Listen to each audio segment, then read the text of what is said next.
আসলাম গো। কি ব্যাপার এত দেরি হলো কাছে? ওই কথা শোনো না, এবার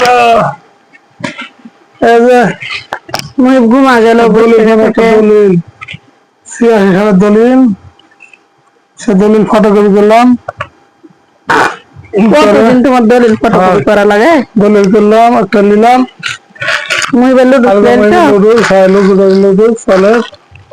মশার কয়েল আর কয়লা আছে সাবান, গোসল করার সাবান তো লাগবে। আর এই যে কয়েল, এই কয়েল নিলাম তোমার জন্য। গরুর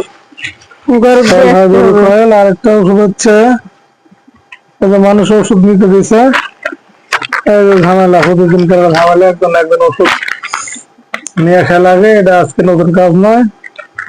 এখন ভাই ধরেন কি বলবো, পাড়া প্রতিবেশী ওষুধ আনতে বলে টানা লাগবে না, বলেন মন খারাপ করে না আনলেন কি করবো বলেন, আনাই লাগবে।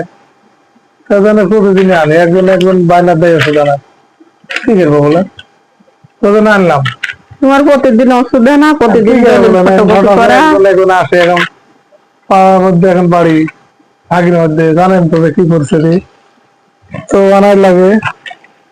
বাড়ি ওষুধ তোমার সমস্যা, 2 রকম ওষুধ তোমার, বুঝছো? 3 রকম, আরেকটা আছে 3 রকম ওষুধ। হাতে লাও 3 রকম তোমার ওষুধ লাও। আর দেখো, আর শোনো, 10 টাকা দিলে হবে নাকি? সকালে 10 টাকা বাচ্চা হচ্ছে, ছেলের খুব ঝামেলা, প্রতিদিন 10 টাকা দেওয়া লাগে। আমি কি বলবো বলেন, ঘুমা গেল দেরি করে ঘুমাইছে। ঠিক আছে বন্ধুরা, এখন একটু খাওয়া দাওয়া করবো, যেহেতু দোকান থেকে আসলাম, রাত হলো। তো আপনারা ভিডিওটি যদি ভালো লাগে তাহলে লাইক করুন। কি আজকে ভাবছি, আজকে ভাত ট্যাংরা মাছের পুরপুরি। ট্যাংরা মাছ তোমার পছন্দ? ও, ট্যাংরা মাছ ভালো। আর দুধ জাল দিছি, গরুর দুধ মাছ তো ভালো, আসলে খাওয়া লাগবে। চলো খাওয়া দাওয়া। ঠিক আছে বন্ধুরা, ভালো।